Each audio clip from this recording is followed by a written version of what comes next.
নমস্কার বন্ধুরা, আপনারা এখন যে ছবিগুলো দেখছেন সেগুলি সিন্ধু সভ্যতার কিছু ভগ্নাবশেষ। এটি গুজরাটের কচ্ছ এরিয়ায় আপনারা দেখতে পাবেন।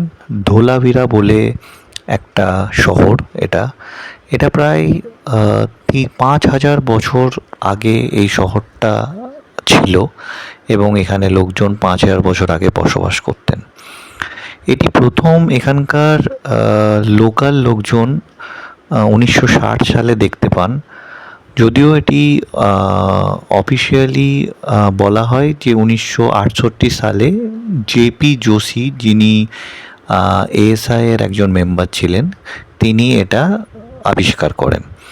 এটি ২০২১ সালে ইউনেস্কো ওয়ার্ল্ড হেরিটেজ সাইটের খেতাবও পায়।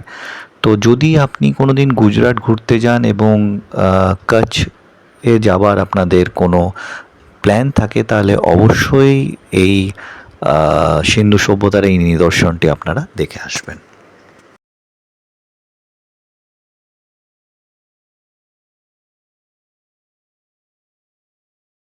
এই রকম ধরনের আরও ভিডিও দেখতে হলে আপনারা এই রয় ট্রাভেল এক্সপ্লোরার চ্যানেলটিকে সাবস্ক্রাইব করুন।